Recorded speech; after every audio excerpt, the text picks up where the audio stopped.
So this is the first of the 8 Grand Candidates meeting, which is organized by, the DEFO program in, I don't know, Doctor Training Center. Does anyone know what that is? But this DEFO program. And it aims to discuss a range of interesting, varied, and global issues. And in this particular one, we're going to be talking about how climate science and policy making should come together and what's the best way forward to implement climate change solutions. Right, so from right to left, because we'll start with our chair, these are our panelists. Professor Nick I, who's right here, he researches energy and he's done a lot of work in the policy area. Obviously, they'll introduce themselves further later on, but I'll give a brief run through. Fiona, she writes for The Guardian and she covers all the environmental issues, very experienced writer. And then we have Rachel, who I believe is a cabinet member of some sort, and you work in climate change solutions as well. And then we have Simon, who's here. He's a popular popular YouTuber, lots and lots of followers, and he covers all sorts of climate science issues and general science things. So with that said, let's welcome our panelists, and I'll hand over to Nick, who will be chairing the panel discussion. Thank you for doing the first bit of my job for me. Just going to start by asking the 3 panelists, and I may chip in afterwards, to say a bit about themselves and what their experience is of communicating between science and policy. And we're talking about, the title is Climate Crisis, Bridging the Gap Between Science and Policy. Is there a gap between science and policy? If so, what's your experience of it and doing something about it? The simplicity, I'm going to go this way, so start with you, Fiona. Thank you very much. That's a lovely introduction, and thank you very much for holding this today. It's wonderful to be here, and it's a fantastic subject. So I'm Fiona Harvey. I'm the environment editor of The Guardian, and I have been writing about the climate crisis and all environmental issues for almost 19 years. And the big difference that I've seen in that time is that when I started, we were writing about the climate crisis as something in the future, as something that would, befall us at some distant point. And it was very hard then to communicate that to people, to communicate that sense of urgency. When you're talking about, disaster striking in 2050, and it's 2004, people kind of go, oh, they don't really take it seriously enough. Now here we are, it's 2023, and we are seeing the impacts of the climate crisis all around us. We are seeing them now much sooner than scientists were telling us 20 years ago. We are seeing them more stark, more powerful in their impact than scientists were fearing 20 years ago. And we are seeing something that is really before our eyes and undeniable. And the kinds of things which we are now seeing are intensely scary. I was writing just earlier this week about the extraordinary rise in ocean temperatures that we've seen. I had scientists telling me, we're in uncharted territory now. This is off the scale, off the charts, because the oceans, of course, have been repositories for all of the extra energy we've been putting into the atmosphere. Now they're heating up to a record extent in a way that's unprecedented in our records, in a way no scientists ever seen before. So really, in that sense, communicating the climate crisis has become somewhat easier when you can actually see it. But of course, that's the most terrible thing about it, because it's overtaking us now. We are really at least on the verge of tipping points, if not surpassing them. And the fear now is that, people are paying attention at last. But is it too late? Okay, thank you. Let's leave that question hanging, move on to Rachel. So Rachel, as was said, I'll tell people what you're a cabinet member of. You're the cabinet member with responsibility for climate change at Cotswold District Council. Rachel's also a doctoral student studying climate change communications and engagement at the University of Lancaster. So, Rachel, over to you. Yeah, so that's so I wear 3 hats most of the time, which is quite exhausting. I am climate change and forward planning cabinet member for Cotswold District Council, which is something I got into purely because of my own concerns about climate change. I'm not terribly interested in politics, but it's that sort of why is this not being dealt with where I live was my main reason for wanting to get involved, and a nerdy desire to get hold of the local plan and change the standards on how things get built where I live.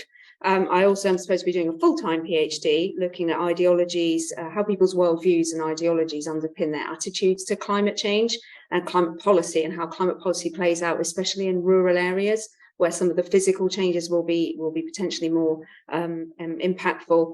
And then also my third role is that I run a small consultancy providing support and advice to other local councils to help them really target and impact their work better. And that I think is important in terms of this link with climate communication. Again, like with Fiona, I've been working in this field for around 17 or 18 years. And what I consistently come across are these constant problems that we see around issues like what you might hear called whataboutism, where once we start saying, you know, the UK needs to do X, Y, and Z, and we need to reduce our emissions because of this, that, and the other, and then, oh, but what about China? But what about this? But what about the rich people? And this kind of sense of everybody not quite understanding how all the pieces of this puzzle fit together, and how sometimes what we need is leadership, even though your emissions may not be the highest compared to another country, but you've got the ability to sort of lead the way and communicate how you're doing that so that others can follow. So that kind of whataboutism paralysis is something that I see a lot. I also see those issues around how policymakers and people in charge are often incapable of communicating clearly about climate science, and most importantly about what are the most impactful actions that people and organizations can be taken. So a huge amount of muddying the water happens around communicating local environmental issues. Let's do a litter pick because that will help us tackle climate change. Let's recycle these plastic bottles because that will help us tackle climate change. And this sense that, great, I've done a thing, I can tick a box, I've had some environmental action, I can have a photo opportunity, and no sense at all about where the really impactful actions might be around insulating lofts, getting people out of Range Rovers and all that kind of thing. So a real dearth of basic grasp of not climate science at a global sense, not about, you know, which ice caps are melting and how much sea ice will be in the Arctic Ocean this year, not that sense, because I don't think it's required of people to know that in any detail, but people understanding their own footprint, their own impact and their organizational footprint is where the massive gulf in communication, to my mind, still needs to be filled. Finally, Simon. So Simon, as he said, is a YouTuber. He didn't say that he's it wasn't said that he is actually got a background in atmospheric physics, doctorate in atmospheric physics from the University of Exeter, having got his first degree here. So well capable of handling both communications and science. Yeah, hi. I'm a recovering academic. I suppose I sit at the interface between climate research, scientific research, and public communication. We were talking, I suppose, about 3 entities. We're talking about public, research, and policy. And I very much am on that specific interface. I will leave the more interesting questions, I actually think, to the other panel members. But yeah, in my experience, I've been doing full-time science communication in multiple media for 5 or 6 years now, since I finished the PhD. And I suppose what I see as what's not working, the problem at the moment, is the sheer quantity of misinformation and misconceptions in my line of work. And I'm sure that everybody here will have heard the misconceptions I'm talking about, which are more CO2 is good, actually. The NASA are changing the data to fit a global agenda, that it's all an unfounded hypothesis, all these kinds of things. There have been certain deliberate and it's some unintentional, I think, misinformation campaigns that have been very, very effective at preventing any kind of sort of public consensus and therefore public action on climate. And that's what interests me in doing this. It's something I left research because I felt that this was the best use of my time to do YouTube videos, but also live streams and podcasts, and I wrote a book. I like talking about the atmosphere and talking about how we talk about the atmosphere, basically. Thanks very much. So just add a few thoughts from my own perspective. I've worked on climate issues for about 35 years now. I was at the front end of people asked by the UK government to work on climate change when Margaret Thatcher was still Prime Minister, actually. So that is going back a bit. And the reason Margaret Thatcher took an interest actually is that she was a scientist. She's the only UK Prime Minister that had a science degree. Yeah. So she actually did. I can't say I agreed with Margaret Thatcher on very much. In fact, I disagree with her on almost everything, but she did actually recognise that there was an issue there. And I think in the last 35 years, my perception is that the science to policy interface in this area has improved. I mean, one would hope so, because at that stage, literally, politicians knew nothing about the problem. And it's worth recalling that. And that actually, if you go and talk to the professional policymakers in government departments, the people who are paid out of taxation to think about these issues, they are pretty well informed, right? There's no sense that they don't know the climate science, that they don't know that the impacts are increasing, that they don't know the key steps that we should be taking. To me, the gap is not so much between ourselves as scientists and that professional group of policymakers. It's between scientists and the broader political process. So senior politicians, some of the things that both Boris Johnson and Liz Truss said about action on climate change were evidence-free. The idea that we could do it without changing lifestyles, for example. There's no evidence to support that. They just thought it was a convenient thing that they wanted to say. And of course, they are aided and abetted by people who deliberately falsify the science. Some of those paid by right-wing think tanks, notably in the United States, is by far so. Not so bad here, but I guess in the world that Simon operates in, it doesn't really matter which country you're in. They're all they're all mushed together now. But of course, we see that in parts of the media as well. I hope you all read The Guardian, not just because Fiona writes for it, but because it is the best UK paper. But sadly, the quality of some other UK newspapers is dubious, and they have a tendency, to lie about climate change, actually. So I do quite a lot of work with journalists trying to communicate the results of our research programs.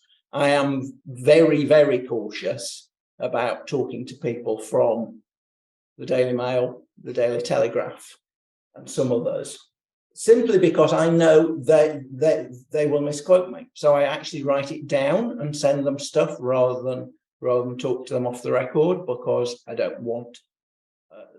I had a journalist the other day was deliberately trying to get me to say that electric vehicles were a bad idea. That was very clearly the agenda. Whereas what our research had said is that electric vehicles can't solve every problem, right? And so that sort of high politics is going on, and I think that's a gap that I don't know how to solve. Maybe we can make some progress on it in the course of the afternoon. So I've got a few prepared questions. At some point, I'm going to bring you all in to ask questions. So be thinking of questions that you want to ask this eminent group of people, because I think it will work better that way.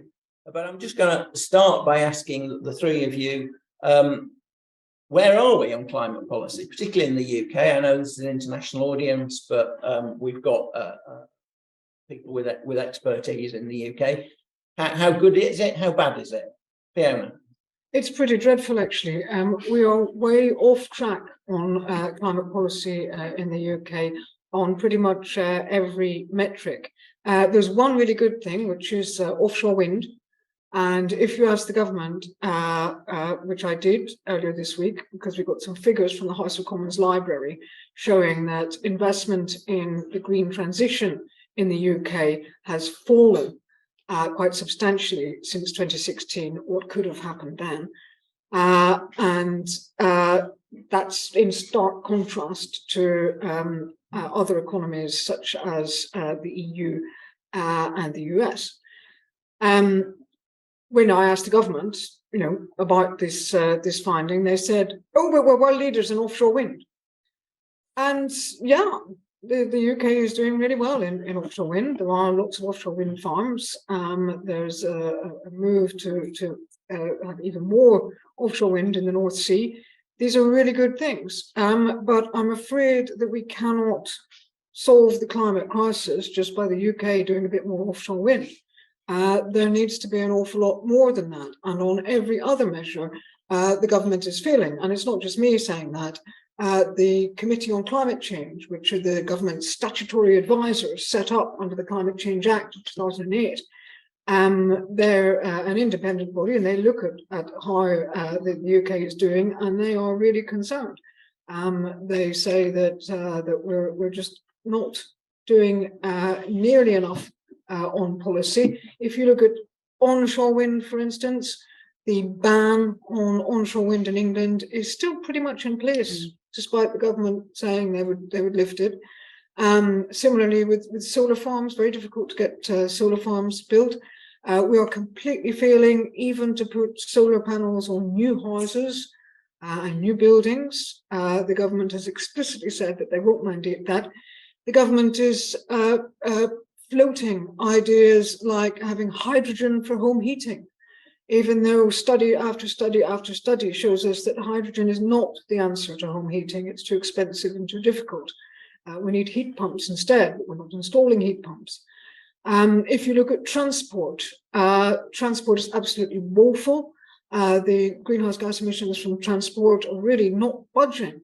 And that's because even though we are using more electric cars, despite what Daily Mail journalists will say, the use of electric cars is completely outweighed by the fact that so many people are piling into SUVs, which they are being explicitly encouraged to do by vehicle manufacturers, and that's been assisted by the tax system.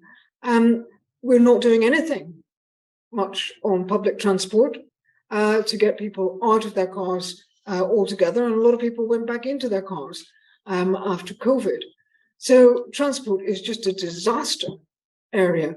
On homes, a huge chunk is 14% of our emissions come from heating our homes, and yet we're not insulating houses. We don't have a scheme in this country to encourage most people to insulate their houses. We're not helping people to insulate their houses. Meanwhile, we are expanding oil and gas in the North Sea. The government is very, very likely to give the green light to a big new development in the North Sea called Rosebank, which would be 3 times bigger than the Campbell oil field, which people were protesting against last year. That's almost certain to get a green light now. Well, what kind of message does that send?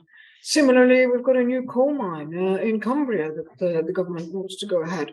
Okay, the emissions from that will not be enormous, but they're completely unnecessary. We don't need a new coal mine at this point. So although there are ways in which the UK is moving ahead, there are so many ways in which we are failing so badly that really the report card is very grim. Thank you. That was pretty comprehensive. I'm going to ask the other two of you to add anything you want, starting with you, Rachel. But Rachel, you might want to say a bit more about action at lower scale, at more local scale. I think maybe a bit of a more hopeful story in some places. Just to touch on a couple of things Fiona said, that I think one of the biggest issues is that this government, this country has sort of rested on the laurels of having the Climate Change Act. There's a lot of bragging and boasting about being the first country to self-legislate. The Climate Change Act effectively originally said we needed to reduce our emissions by 80% by 2050, and then it was strengthened to be net zero by 2050, and that established the Committee on Climate Change to kind of, from the sidelines, independently adjudicate whether or not we're achieving that. So that's all great. We've got this pledge, we've got this target, we've got this kind of framework that we're supposed to work within. But where policy entirely falls down is that there is no owner for that. So technically, BEIS or DESNES or whatever that department is now called, they are like the bean counters for the Climate Change Act. They work out and work with the Climate Change Committee whether or not we're meeting those targets, but they have no power to compel any other departments to do something. So most crucially, we have DLUC, the Department for Levelling Up Homes and Communities, who are the owners of the planning system. The planning system determines what gets built, how it gets built, to what standards it gets built, and where it can be built. And where it can be built is important, because if things can be built in places that are not accessible, then you are automatically baking in car-dependent communities. And it is my personal experience of working with DLUC and their predecessor CLG over the last 15 years that at a ministerial level and at senior civil service level, there is a lack of commitment to the climate agenda, a complete lack of understanding actually among a lot of the senior staff about how important it is, and a lack of grasp about how important the planning system is in delivering that.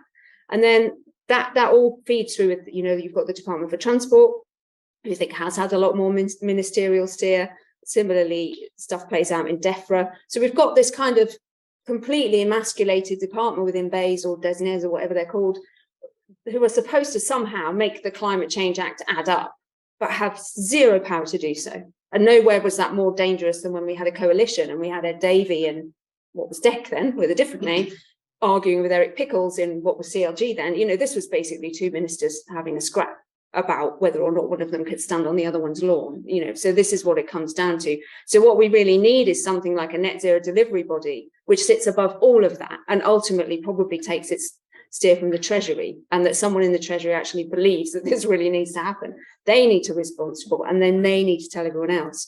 And that does have a massive impact at local government. You go out, you vote every 4 years, some of you will be voting next week probably for councillors, and you'll be wondering why they can't even do basic things like ask for solar panels to be put on new houses. That's because the National Planning Policy Framework does not allow us to do that. And what that means is that every time the government, we try and write our local plans, and then the government keeps changing the goalposts. We've had 4 attempts at planning reform in the last 3 years, all of which have been stopped. I think we've had 4 ministers. We've got another one now, consultation that was meant to close on the 25th of March. They were meant to give the answer, sorry. They've now decided that they probably won't come back on that for a year.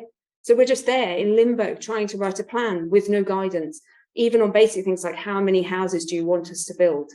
So we've got the most centralized in Europe, I think, policy position. Local government is completely weakened. We've lost nearly 40% of our funding in 10 years.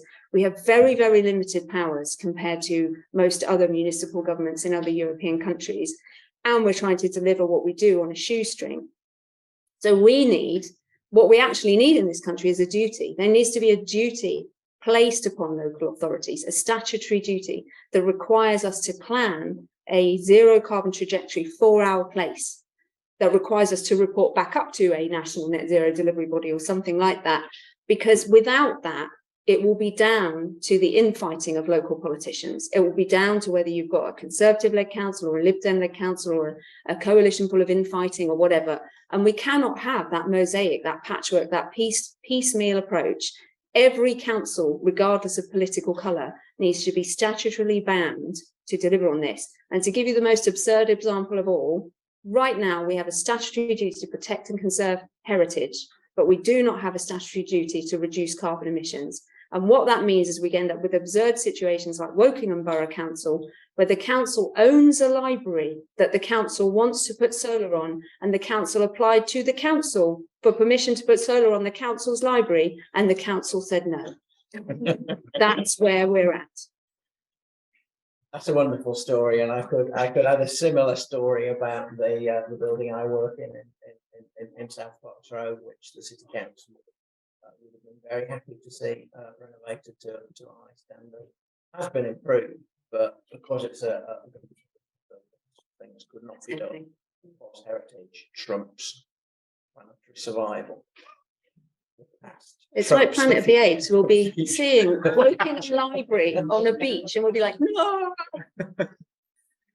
Simon, what do you want to add? I mean, as I say, from your perspective as somebody who thinks about communicating with the general public as opposed to policy. I mean, I'd actually, the thing I wanted to add was from a purely physical science perspective, because one of my supervisors in PhD had a very simple phrase. He said the climate crisis, the solution is actually very simple. Keep the carbon in the fucking ground. And on that level, any government that is proposing to expand the extraction of fossil fuels rather than contract it is failing on climate policy. So from a very simplistic perspective, from a physical scientist perspective, that was how I would grade this government. Okay. Physicists, we have a great simple way of looking at Yeah. Yeah. Okay, so we're in a situation where you're all painting a pretty poor picture of our progress. I would say that our understanding of the problem, the evidence about the problem, is much better than it's ever been before. And whether that's about the physical science of the atmosphere and the oceans, whether it's about the impacts on ecosystems, on food, on water, whether it's about what the solutions are in terms of where we can get reductions in carbon emissions.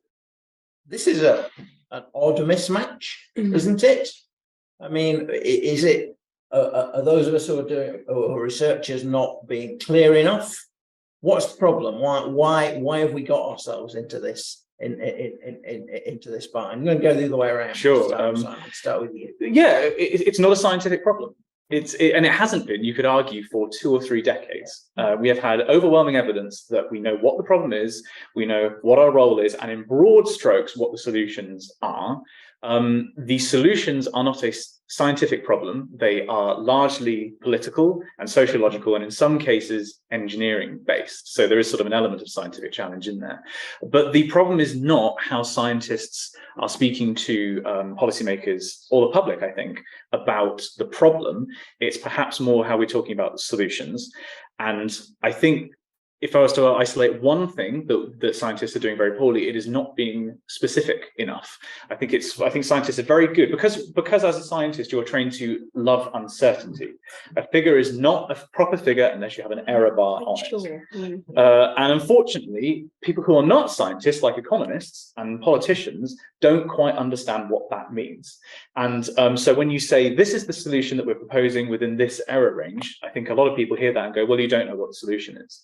Or you're not proposing this specific technology is what we should be using. I think that that mismatch in language is perhaps where our problems lie when it comes to solutions. Okay, thanks. Rachel. Yeah, I agree. It's not a technical problem in that sense. It's a sort of socio-political problem. One of the things that I think is a real barrier to progress actually is how some of what we need to do has been captured and repackaged. There are other revolutions hidden in the message. And this is linked to the work that I'm doing on my PhD around how people on the right and people on the left don't necessarily see this problem as being the same. They don't necessarily see it as having the same causes. So you might ask somebody who has a very left-leaning worldview, and they might subscribe to a whole wider set of issues around runaway capitalism, around the abuse of capital, around class-based struggles, around all that kind of thing. They might use phrases like intersectionality and privilege, and they might talk about how when we tackle this problem, we will be simultaneously kind of unpicking the pillars that hold up Western capitalist society. But if you're of a different worldview and you're actually all right with Western capitalist society, and you think that maybe it's been a bit hammered and it's not quite as bad as all that, then what you see is climate change as a plot to undermine your way of life. And you are being sold a load of solutions that have words like justice all over them. You think, what does justice mean? Is that the same as fairness? Actually, to me, they probably mean the same thing, but to some people, they really don't. And so I think we've ended up with this sort of capture, I suppose, in really crude terms, by the left of the climate crisis as a weapon to deliver a revolution.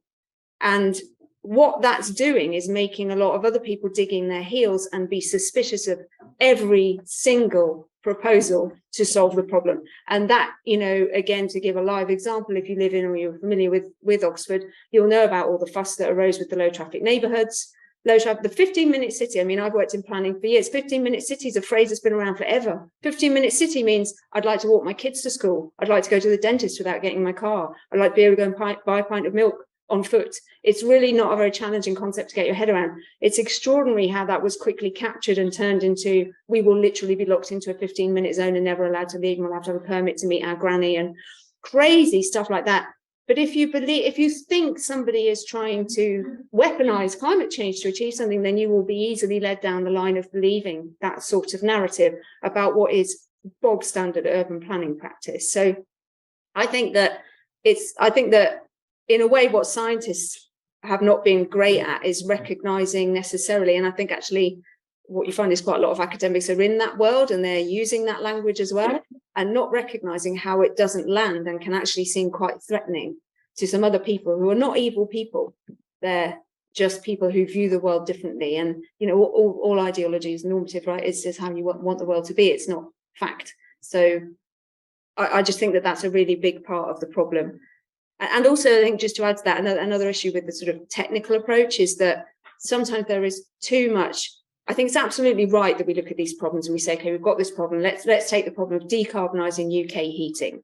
What is the least cost way to society of decarbonising UK heating? Is it to put individual heat pumps in everyone's houses? Let's avoid hydrogen. Or is it to put district heating networks everywhere? Well, it's probably the latter. If you literally could dig up every road and do it that way, it's probably let's have as many district heating systems as we can and then just fill in the gaps with individual air source heat pumps. But realistically, what actually has to happen in society for all those district heating systems to be built is any number of conversations with landlords, with landowners, with missing landowners, with ransom strips of land, with this, that, and the other. And it literally won't happen. And yet there will be people with fellowships and enormous 5-year grants busily modelling district heating for the entire country. And realistically, that won't happen. So I think often we let on a screen perfect be the enemy of good when we're working on this from a purely technical point of view. Just to build on something you said, I think this is all deeply connected with this idea of conspiracy ideation. The same people who are opposed to climate action, so view this as a threat to their way of life, are also the same people, certainly in my line of work, that you will see be anti-vaccine, who will be Trump won the election, the conspiracy, the diagram is basically, the Venn diagram is basically a circle for a lot of these people. And I think the reason for those other conspiracies to be so popular and to spread, particularly online so quickly, is basically disenfranchisement. It's people who feel politically disenfranchised and economically disenfranchised. And I think you could argue that when it comes to climate, people feel scientifically disenfranchised. They feel like they don't have a voice in this discussion. And also they don't understand the data, they don't understand the papers that these things are based on, because we have a scientific literacy problem in our society. And I think if COVID showed anything, it was that we have a statistical literacy problem. If you want to do anything, I think, to improve how the public engages with this as an issue, you've really got to get back to basics in terms of scientific and statistical education. Yeah. Well, the reason why we have a climate crisis, and the reason why we continue to have a climate crisis, despite 30 years of science from the Intergovernmental Panel on Climate Change telling us that we have a climate crisis, the reason is because some people are making a great deal of money out of it. And we've seen that in the last year. We had the invasion of Ukraine by Vladimir Putin, and oil and gas prices shot up. They were going up anyway because of COVID, the recovery from the pandemic, but they started soaring, and the profits of oil and gas companies went absolutely through the roof. And they've been making record profits, billions upon billions of pounds, more money than they know what to do with, in the words of the chief financial officer of BP. And that's just shows how completely wrong our economic system is, that we are allowing that to happen at the expense of all of our futures. So the shareholders in a handful of large companies are making enormous quantities of money at the expense of everyone else on the planet. And that's the key problem here. These are very powerful vested interests. It's not just the oil and gas companies, the people who are selling us SUVs, the people who benefit from the kind of current economic system, the people who are running enormous intensive mega farms, who are ranching in the Amazon, who are building palm oil plantations in Southeast Asia, and so on. There are these vested interests that are deeply embedded in the economy. And so the way around that, well, there are several ways around that. The economically elegant way around that is to put a price on carbon dioxide. Well, I've been writing for 20 years about a price on carbon dioxide, and I'm here to tell you it's never going to happen. So just give that one up. It's economically beautiful. It's theoretically gorgeous. And it's just got the aerodynamics of a flying pig. So we need to find solutions that actually work. We need to find ways to cauterize these vested interests, to bring them into line with the interests of all of the people on the planet, rather than just, their desire to make more money while they can.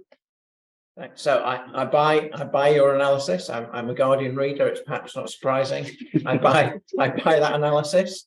How do we take forward that agenda without falling into what I think is the trap that Rachel pointed out, that it can sound awfully like trying to solve a bunch of other issues instead of trying to solve climate change to many people in what's loosely known as Middle England. Yeah, that's a real problem, and you put your finger on a massive problem there. I've been trying to tell people for 20 years that it's really essential that the climate crisis does not become a left-right issue. Because once something becomes a left-right issue, then people just fall into their entrenched attitudes, and that's it. You can't persuade people out of that.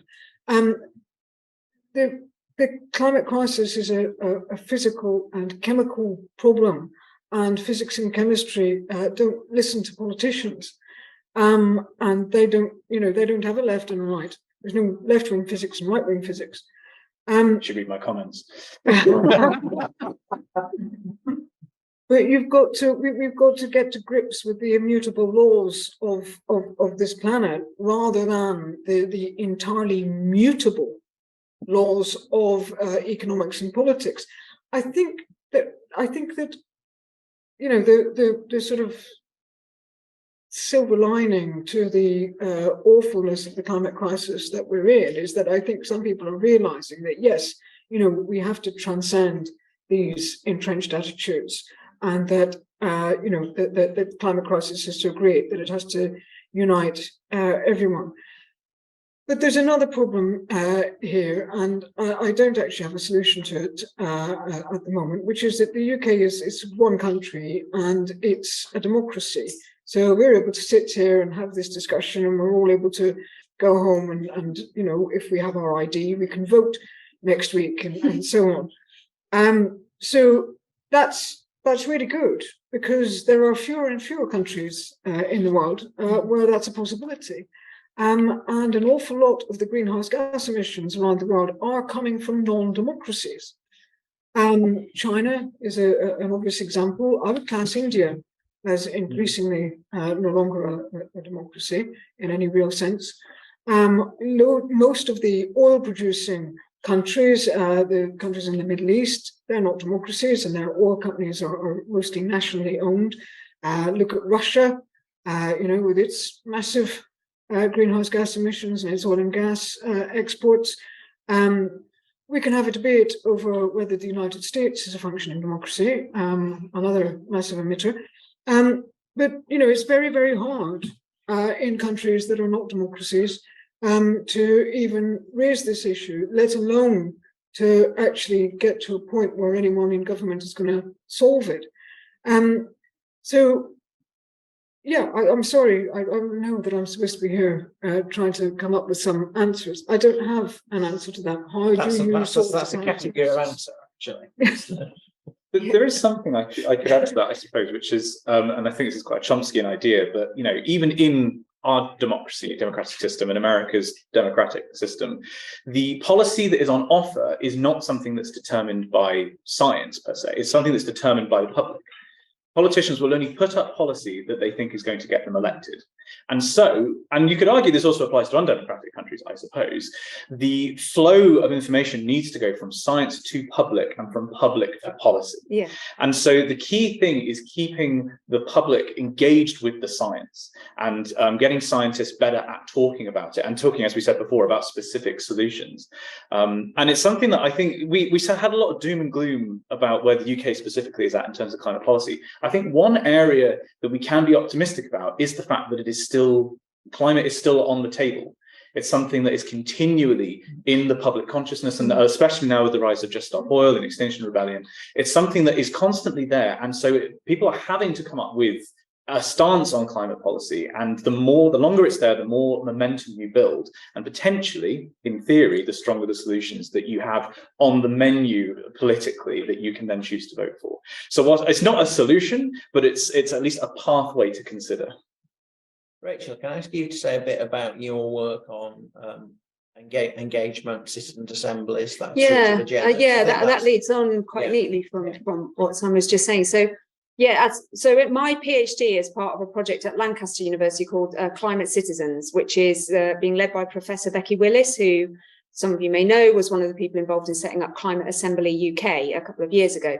And the project more widely is looking at other things, but one of the things is around effectively the strapline you might want to say is, if we're going to solve the climate crisis, we need more democracy, not less. And I know that within a lot of local authority climate emergency declarations, the phrase is, we will run a climate assembly, was sort of put in there. And that's partly because a lot of them were carbon copies. They were lifted from other councils and they were just, they were all spat out in very short order. And lots of councils committed to a carbon reduction target and running a climate assembly and all these things without actually having the faintest notion of what they were signing up for. They didn't understand the science. They didn't know if it was possible. And they crap at consultation. The idea that they would go from a totally atrocious ability to do consultation to running a really hardcore deliberative process is quite funny, actually. But there we go. They all signed up for it to stop XR gluing themselves to things. So that was good. But what deliberative democracy processes are, if you're not familiar with them, they're not just used around climate. They've been around for years. They came out of work at Harvard by a guy called James Fishkin in the 80s, called deliberative polling. And the idea is that to avoid that partisan split where people just vote along party lines or ideological lines, if you have a topic that's quite contentious or difficult or emotive or complicated, you bring people together. You bring what you would call a representative group of people from your given population together. They hear from experts. They may even hear from people who are affected by the topic. And this is actually in Ireland, in the Republic of Ireland, written into their constitution. So, for example, when they wanted to change the laws on abortion in Ireland, they had a national assembly with 110 people involved. Not only did they hear from religious figures who opposed the changes, they heard from women who had gone abroad to have abortions, they heard from medical providers, they heard, from the whole range. And then they came up with some recommendations. And those recommendations are not binding on government. But what we find is that we've had a national assembly, we've had a Scottish assembly, I think there's been a Welsh one now, we've had something like 28 regional or local assemblies on climate in this country. And they all come up with roughly the same set of recommendations.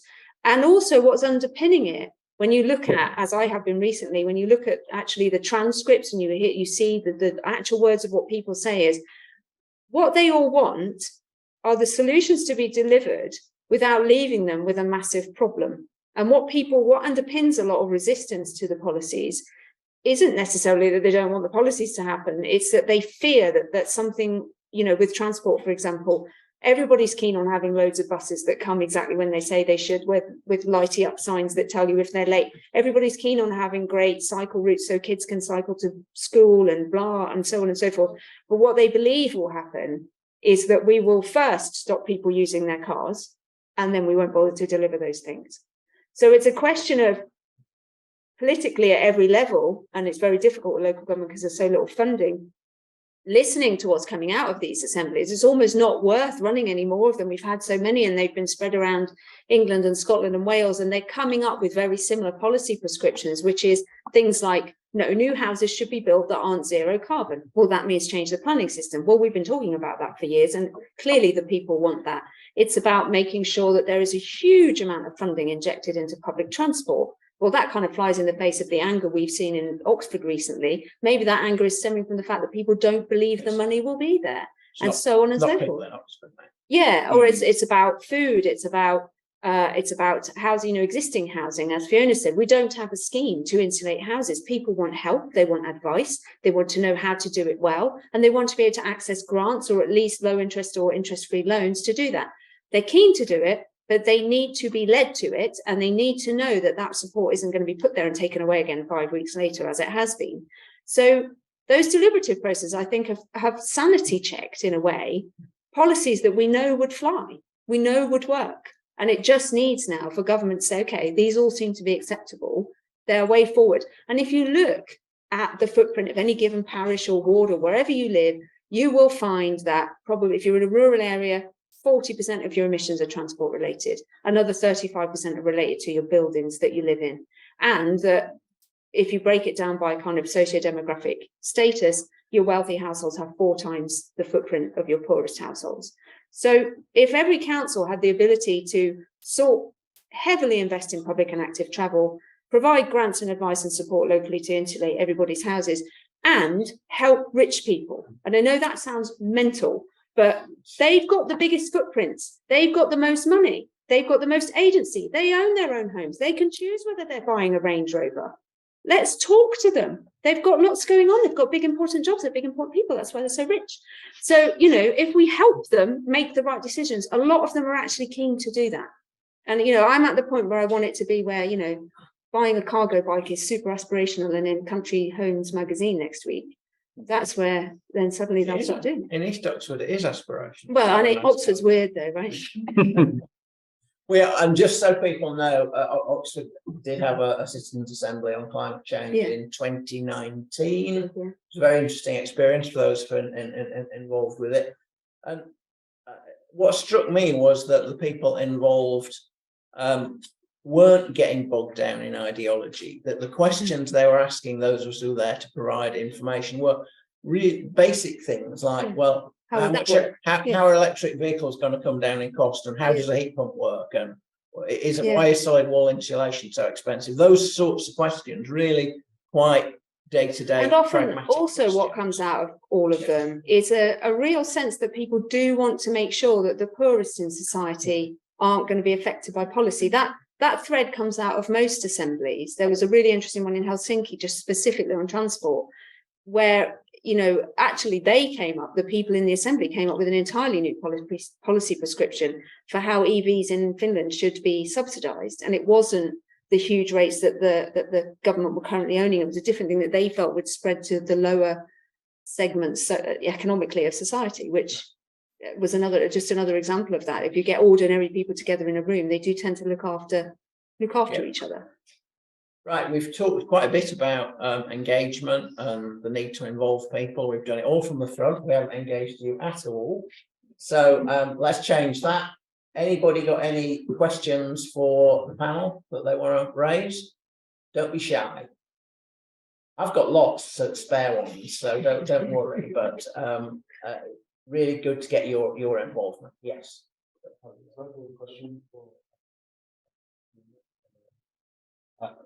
There's a phrase you said that kind of stuck with me.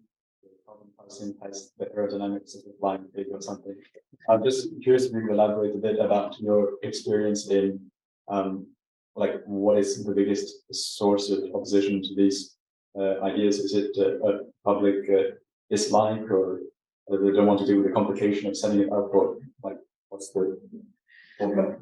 Yeah, so the history of the attempts to put in place a carbon price. Well, let me start by saying that the strongest supporters of a carbon tax have been ExxonMobil. Why did they support a carbon tax? Because they thought it would never happen. because if you tell people you are putting a tax on something that's going to increase their cost of living, then they will be unhappy about that. Also, this is an important point, a carbon tax is regressive because it quite often falls most heavily on people who can least afford it. So, you're seeing that in the UK at the moment, where the price of fuel has gone through the roof. It's the people, who can't afford their electricity bills, who can't afford their heating bills, who are really suffering. The people in their SUVs and so on, they've got higher bills, but they can absorb it.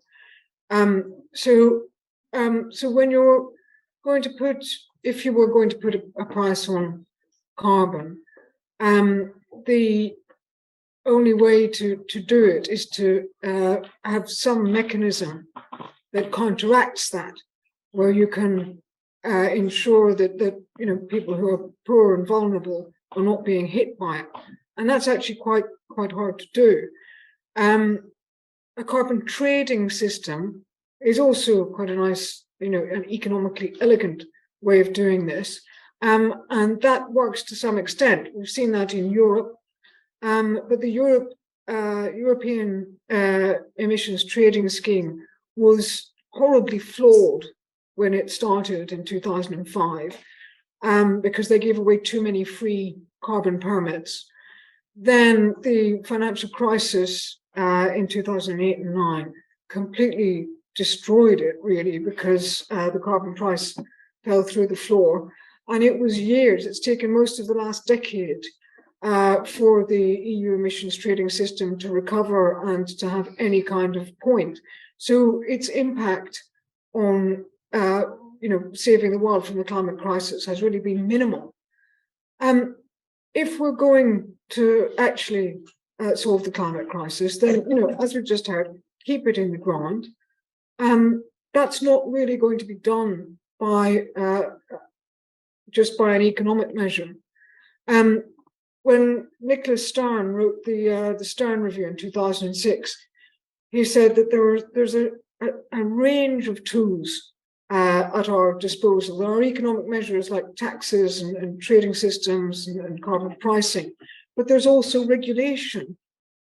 And really, I think that we need to move more to regulation and to actually start taking the money off these companies who have made a great deal from selling fossil fuels and selling high carbon goods and services, take the money off them and either force them to put it into low carbon efforts, or give it to someone else who will put it into building a genuinely green economy.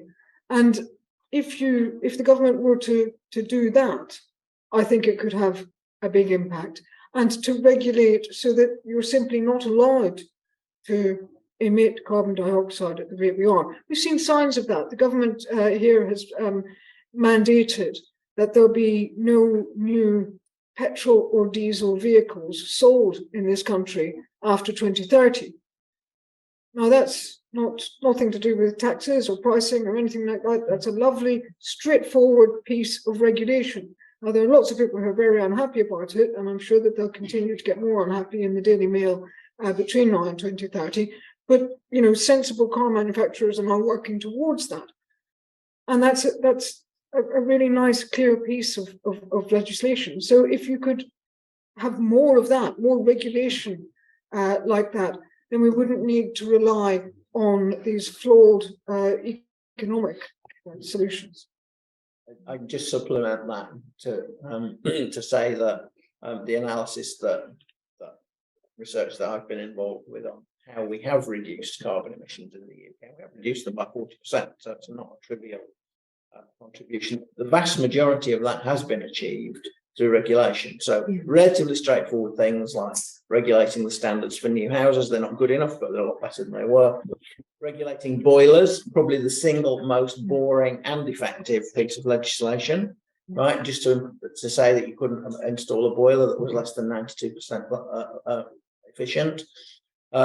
EU regulation of appliances, EU regulation of cars, and on top of that, where there've been incentives, it's been much more the targeted incentives like feed-in tariffs for wind and solar that have driven these new products into the market. They haven't significantly been driven by carbon pricing.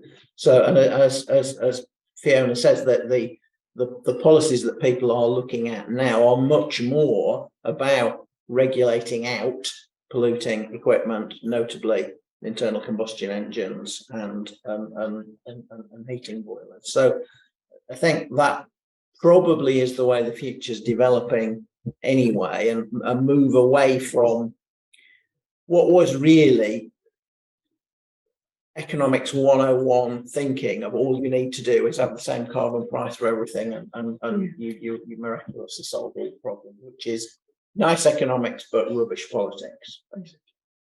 It's worth noting the regulatory approach only works if you have a good interface between business and the science. Yeah. Like it doesn't work unless you get businesses on board. Yeah. I mean, this was something that we saw with the Montreal Protocol. The Montreal Protocol stopping CFC emissions was only put into effect when Reagan backed it, and Reagan only backed it because DuPont realized they could profit off of transferring everything from containing CFCs to an alternative. So with enough of a connection there, but also enough runway, if you like, for businesses, which is why, you may ask, why 2030 for internal combustion engines? Why not sooner? If it was any sooner, you wouldn't get the businesses on board, and so it wouldn't work. Yeah, and it's another element of public engagement, because a lot of these corporate policies are driven, as Simon said, by self-interest, but that self-interest is with one eye on customer. What customers think, particularly in things, say food supply chains, that those sorts of corporations can be quite sensitive to what customers think, and it's why we're seeing climate activism at the PP. Sorts of we shouldn't necessarily think about engagement of people as solely about what they buy. Of course, it's important that people buy heat pumps, buy electric vehicles rather than polluting alternatives. But at least in democracies, we've all got this potential wider role as well. Who else wants to ask a question? Yes, Elaine. Mostly directed at I'm just curious, so you mentioned representation of climate change primarily emissions of that's what I love from my interested. I'm curious, how do you see those two narratives being reconciled, and what kind of conversations do we need to be having? Is it just the language that's around it that's the issue, or is it the whole narrative? Yeah, well, I mean, some of it goes back to business, doesn't it? Because some of the reason that wealthier people's footprint is higher is literally that they buy more and they buy bigger things. And some of it comes down to housing, actually. The bigger your house, particularly if it's detached, it will have a bigger footprint. But a lot of it is when you look at a carbon footprint I worked on a carbon footprint tool called Impact, which does community scale, like parish or village scale footprinting. And you can immediately tell without knowing a place. If you look on Impact, you can say that's a wealthy village. And it will be because of the section that's on it's a consumption-based footprinting tool, and the bit that we did on consumption of goods and services, which is enormous, but also a few other key segments. If you look in the transport bit, you'll have flights at 3 or 4 tons a year, where you'll have other bits at a little village on the edge of Liverpool where literally the whole footprint for a household is 5 tons a year. So I think I'm always really keen to avoid any sort of narrative and conversation that is a blame game. This is all your fault kind of thing. And that's, I don't think you have to avoid talking about justice or fairness. But I think avoiding blame, because I run a lot of training. I run a lot of training for parish councillors, district councillors, ordinary people. And I'm constantly amazed at the level of ignorance there is out there about where people's emissions actually come from. So you've got a lot of households with a really big footprint who'll be sending, Timothy and Marabella off to private school every morning. And when they come home, they will check very carefully that those children have put their things in the recycling bin properly. And that they, whatever, are we going to go and feed the chickens that we have in the backyard because these are our low carbon eggs?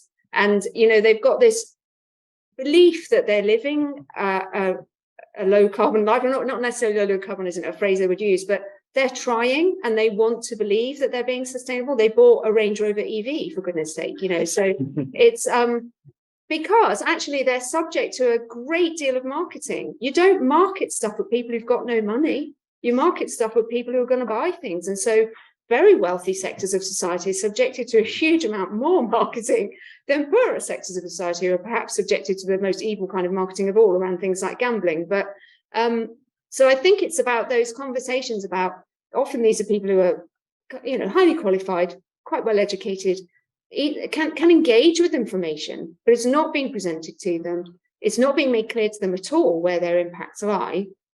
And I think it's also, to my mind, going back to, you know, business has to be on board. If you want to be really crude and cynical and capitalist about it, there are lots and lots of business opportunities in marketing low carbon lifestyles to people who care, who feel like they should be doing the right thing and don't even really know what to do. And I don't think that those are the sort of people who would also somehow resist or reject necessarily a justice-based conversation. They are exactly the same sort of people who will be concerned at the level of poverty that there is in society, who probably donate to charities and do all of these other things. I just don't think that there is this enormous cohort of incredibly evil high carbon livers in this country who just want to go about destroying the world. They're just ignorant, and I don't mean that in a pejorative sense. Does that help? Just to build off the back of that, something that we actually haven't talked about at all has actually been how we talk about climate issues. Right. And something to get on my soapbox for a minute, something that you see wrong all the time with how we're having this conversation is believing that we're addressing a general audience, that you're addressing absolutely everybody. And the number one rule of communication is you have to be specific. You have to be specific in your intent and who you are aiming for, because there is no such thing as a general audience. Yeah. So if you are trying to reach the highly emitting wealthier areas of society, tailor your messaging, which could mean the topics that you're talking about, but also the format that you are talking about it in. The channel that you use. The channel that you're using. If you're using TikTok versus Twitch or Instagram or Facebook or YouTube or whatever it is, each one of those platforms have, and there are sub-platforms within each platform, obviously, but they have a specific audience associated with them that you can use to capitalize on that, to get your message through to that audience. Yeah. And the thing that I see people do all the time when, you know, science students are interested in doing climate communication, maybe there are some of you in the audience, is that I'll do a thing about X, Y, Z. It could be about boilers, or it could be about food emissions. And who are you aiming this at? Oh, everyone. And it's just not the effective way to go about this. You have to be really specific. And so zeroing in on an audience like that is absolutely the way to do it. Sorry, I'll get off my soapbox. And if you're not familiar with their work, an awesome organisation called Climate Outreach, based in Oxford, worked with the More in Common Foundation to produce a fantastic tool called Britain Talks Climate, which breaks the UK population into 7 segments and very clearly shows that not only do those different segments of society have different attitudes toward climate change and will respond to different messaging, but, you know, it helps us think around what agency do they actually have to act. Because I think a lot of government level stuff is broadcast or one size fits nobody messaging. So it just doesn't land with anyone. And it's actually quite offensive if you're a very low income household who doesn't own the property you live in, doesn't have a car to drive about in, can't make any of the decisions because your landlord won't do X, Y, or Z. Like being told to reduce your carbon footprint or be more environmentally friendly when you can barely afford to turn the heating on anyway is almost a level of offensiveness at that point, I think. Thanks. Yeah, question. It was just a question about, like, if there are obviously there's like a diversity of solutions that are on do that choosing which.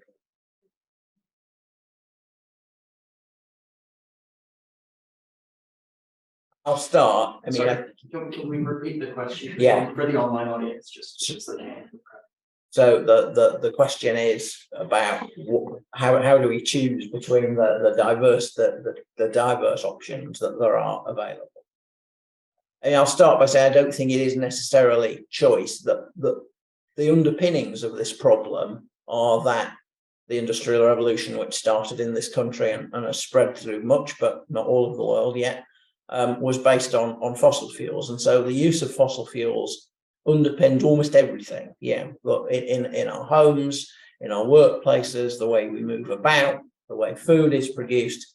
So if we're going to get to zero, net zero, we have to change all of those. So there's some sense in which these aren't alternative options, that we are going to need to make steel in a way that is decarbonised. We are going to need to travel around in a way that's decarbonised, and you can't, when the target was reduce emissions by half or something, you could trade those off against each other.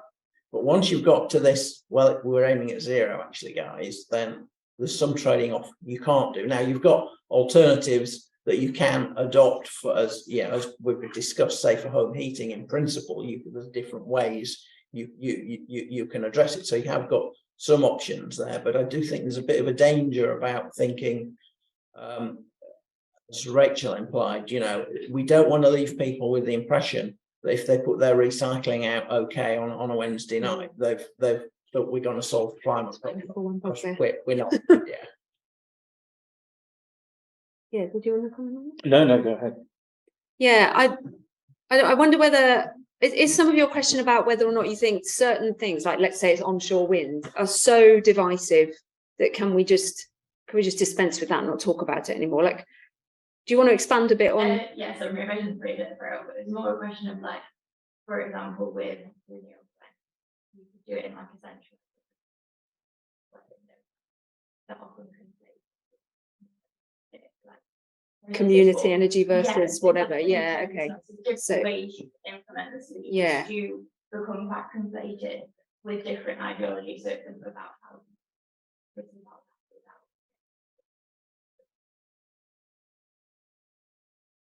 Okay, just to repeat that for the take,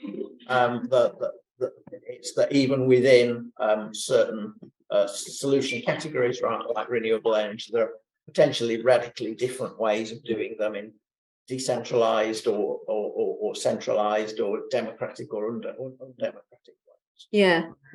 So yeah, the renewable energy one, that's a really good example, because another thing that comes out of a lot of the climate assemblies, but also has been around for a long time, is the idea around community energy.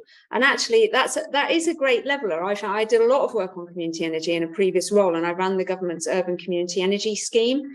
And that's a really interesting one, where again, if you sort of use phrase around, you want to join a commune that owns a wind turbine, then there's a whole load of kind of communist imagery that floats around behind you when you say it. But if you say, should we have a village wind turbine? That's a completely different conversation. So I'm really oversensitive to the use of language when we talk about some solutions, because actually distributed renewables is a very appealing idea to a lot of people, and certainly under the Labour government up until 2010, I think the wind industry got to the point where it had to some degree ridden roughshod over the desires of certain local communities, and that had caused the backlash against onshore wind that we are now paying for big time with the ministerial statement that pretty much banned it, getting on for, what is it, 7 years ago or something now, we had that statement. Yeah. So but actually the underpinnings of community-based energy, where we've got the ability to own and preferably sell the energy locally, are extremely appealing across the board politically. And again, going back to that Britain Talks Climate tool that I was talking about from Climate Outreach, you've got segments in there, for example, called the Loyal Nationals, which you might crudely be the sort of people who don't read The Guardian, who are, very, very nationalistic. Very, very nationalistic. They're probably more your Daily Express kind of reader, and very proud of being British, think we can solve our problems ourselves, very mistrustful of elites, whether that's, the government or corporate elites or any people like that. And in many ways, they have nothing in common with another sector called the progressive activists, who very much are subscribers to The Guardian. And, they will be quite left-wing politically in their broader ideologies. But you would find that they would coalesce around ideas like local trades, good skills, local jobs for local people, all that kind of thing. Locally owned energy with the ability to sell and get a discount locally. So it's interesting how you can sell some of those solutions by using the right language to quite polarized audiences. And I think there are a few key places where fake solutions are being proposed, and that is 100% corporate lobbying, and hydrogen heating for domestic uses and private vehicles is definitely one of those. So I think there's always going to be a narrative floating along of which of the nasty corporates is trying it on here.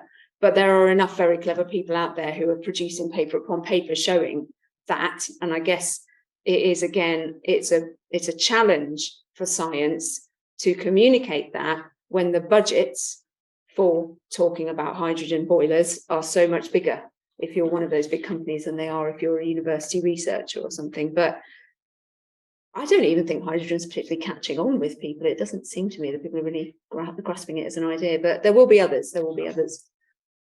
Yeah, do you want to add anything? I think that, I mean, I think that what you said is brilliant and absolutely true. And you should be in charge, actually, because this is because you know, this is really getting to the heart of what's wrong here. I think that we've gone past the point where we had the luxury of kind of saying, "Oh, let's have this, let's have that." We need everything. And you know, for instance, you mentioned nuclear. We just you know, we've got beyond the point where we can say that we don't need nuclear power. I think if you look at what's happening in Germany, where they're closing their nuclear power plants but still using a heck of a lot of coal, that's not great. You know, and if nuclear power plants are needed, then you know, we should just we're going to have them. You know, some years ago, 20 years ago, we had all of these choices before us and we failed to make them. And now we just don't have that luxury of time and choice. And communicating that is so important. If you looked at a model of a trajectory to get to net zero 20 years ago, it would have had almost no carbon capture in it. And now every model has carbon capture in it. And some of that is imaginary carbon capture that hasn't been invented yet. So that's where we're now at. So, and that is a real challenge for political honesty, that there isn't a smorgasbord of choices left anymore. But also then it comes down to the political reality of making it palatable for people and saying, okay, we're going to do this thing, but it's okay because the point of doing this thing is that we'll have a better place. We'll have more active society where people aren't obese. Well, people will have a better diet. People will live in houses that are not mouldy where little toddlers die. You know, people will live in places where they have access to really good locally produced food, where they have access to energy that belongs to the local community. Not necessarily all of it. There will still be national energy companies and so on. There will be a levelling, you know, access in rural areas to jobs and work and educational opportunities will be improved because public transport will actually exist. You know, so you can sell it as a future. You can sell it as a progressive future. You can also sell it as a nostalgic future, and it goes back to what I was saying about, you know, you find your bunch of backbone conservatives in a village in the Cotswolds that just want things to be how they used to be when we waved Union flags. Well, actually, what they're talking about is when everyone rode around on a bike and there was a butcher, a baker, and a candlestick maker on every high street. And what they want is the progressive future that we used to have. So it's about how politicians package it up rather than making it sound like we've got to make all these horrid choices. It should be about, look at what these lovely outcomes will be. And we did that in the Cotswolds for our local plan consultation. We made a video that we pretended we'd made in 2045 that was talking about the decisions we made in 2023 that got us to where we are in 2045. And we talked about these storms and floods that never happened yet and how we knew we'd have to change as a result. And this is what the Cotswolds is now like. And that was quite challenging for officers to work on because they'd never been asked to do something like that before. But I thought it was quite powerful. So I'm going to sow a bit of dissension by arguing a bit here, because I don't think nuclear power or carbon capture and storage is needed. And I've been involved in studies that show precisely that. But what I'm saying is that if you look at any of the CCC's graphs, they'll be in there now and they weren't in there 20 years ago because there were more other options. That's the point that I was making, that we've had to include more and more risky, difficult, contentious, whatever. And I'm making the point that we don't have to. I mean, carbon capture and storage is done pretty well by a rather ancient technology called trees.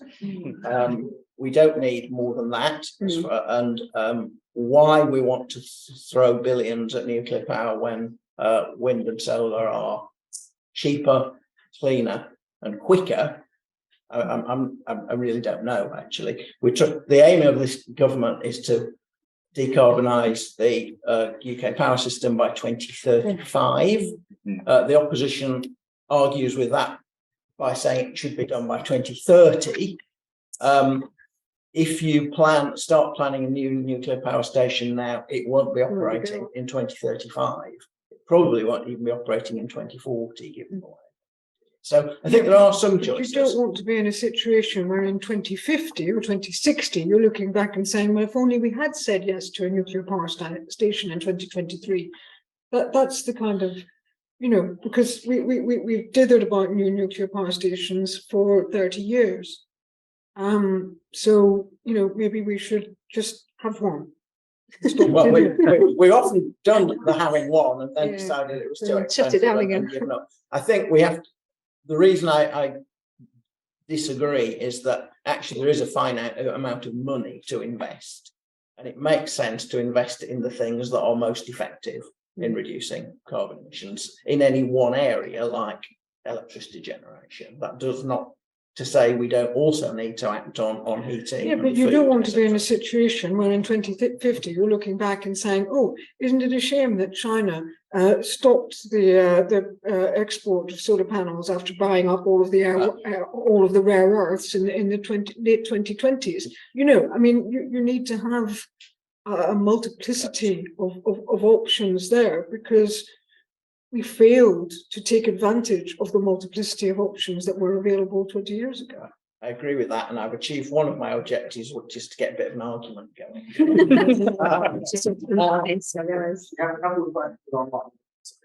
Yeah, let's take one online. Just let me warn the panelists, we're getting close to the end. When there's probably 3 minutes to go, I'll ask you all just to make a one minute closing commentary, which brilliantly sums up everything that you've heard. Yeah, we're happy to so one of our questions from the online audience is from a PhD student in a climate adjacent field, and they are asking, what are the most climate impactful ways to do outreach and communication of research work? That's what you need to know the time, and I think. Well, I sort of already alluded, I guess, a bit to it earlier, which is specificity. I think the biggest trap you can fall into is trying to reach everyone with every message all at the same time. This is possibly the influence of my wife, who's a teacher, but whenever I am creating a product, which could be a video or a book or whatever, I consider learning objectives, what you're actually trying to get your audience to come away with. There's a specific definition of science communication, which I use, which is AEIOU responses, which is awareness, enjoyment, interest, opinion forming, or understanding. And pick one of those, and that's what your principal objective is trying to be. And with relation to your field. And then second to that is the audience question. Who specifically trying to reach, which could be based on age or geography or gender or whatever it is. And then the part I think everybody always forgets about is the format that you are trying to communicate in.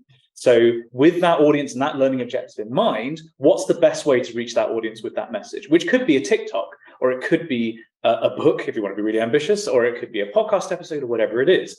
And I think once you've got your answers to those three questions, it actually kind of writes itself.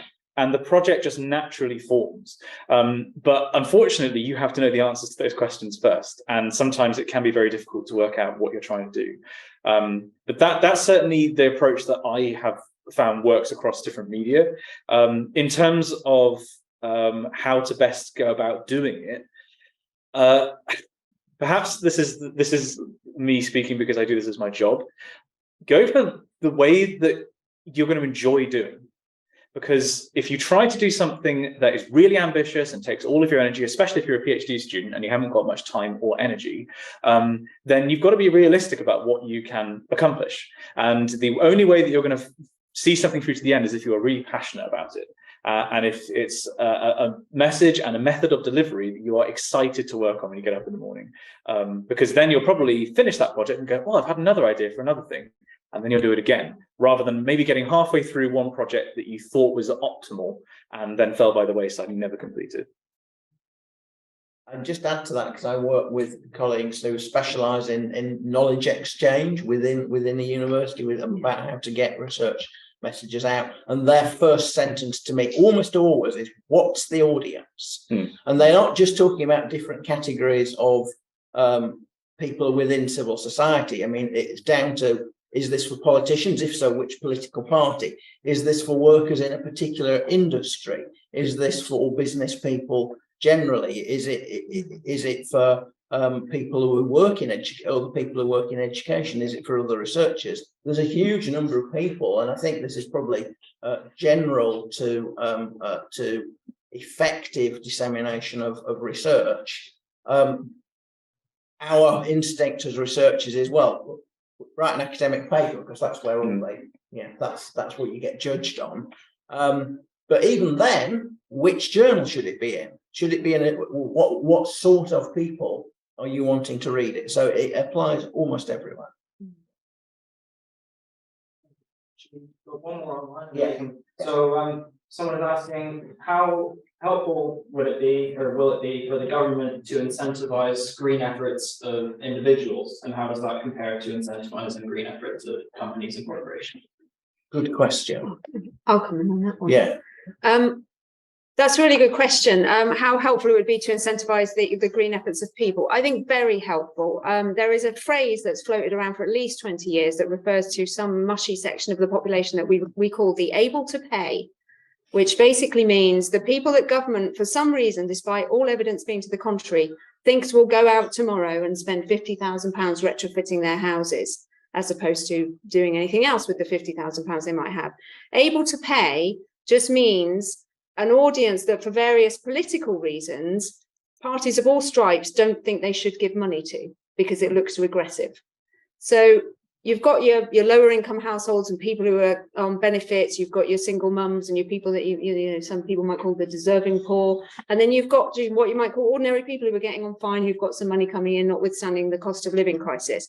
And there is no world in which those people are all just going to go out tomorrow, develop a crippling fear about climate change, switch to an EV, buy a cargo bike and insulate their loft with all the money they found down the back of the sofa. It's not going to happen. But actually, a lot of them are, and we saw with the feed-in tariff, people are easily incentivized by reasonably small grants in some cases, and even finances that have to be paid back. So low cost and no cost loans. And the Climate Citizens Project that I'm part of in Lancaster ran for the CCC a deliberative process in Birmingham last year, where we brought together a group of able to pay householders, so owner occupiers in Birmingham, to ask them how the government should design a policy basis for retrofitting the country's homes. And they came up with a beautifully elegant system around a logbook for every house, that if you did the work that was in the logbook, you would get money back off your stamp duty when you bought a new house. You would get these other incentives. The VAT, for example, on the building materials needed would be reduced to zero, which made everything look like it was on sale. You would get an interest-free loan. So they weren't asking for a grant. They just wanted to have the money and pay it back to the government. And, you know, nothing in what they said sounded remotely stupid. And it also doesn't even sound like politically toxic stuff to me. You just ask sensible people and they'll give you a sensible answer, and they'll say, lend me some money and I'll give it you back. Just one additional point, and from my knowledge of running government grant schemes in the past, there are legal issues. I mean, in principle, sometimes it doesn't really matter whether you subsidise a business or a household. I mean, take an example, say a heat pump. In principle, you could subsidise the manufacturers to make them cheaper, or you could subsidise the users directly, so they pay less.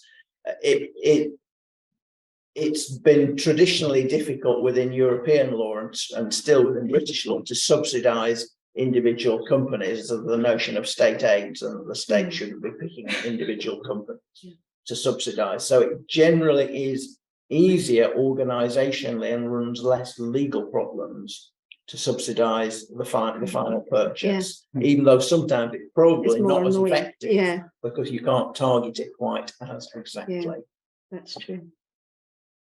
Any other comments on this? Now, we are getting close to our end. I know there are questions out there still. Please come and talk to us afterwards if you've got other questions. I'm sure everyone on the panel will be happy to answer them. But I'm just going to ask my three colleagues on the panel to make just some closing thoughts. And we'll go the opposite order from the way we Oh, I was started. really hoping you wouldn't do that.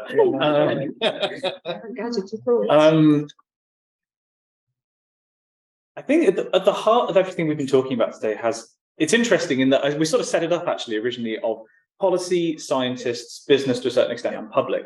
Almost everything we have talked about has actually been public focused. And I think that's because in a weird way, we are all simultaneously the problem, and we are also providing the solutions. And we're providing the solutions in the sense of, as we talked about policy, and these are the things we vote for, and obviously the most important thing you can do is vote.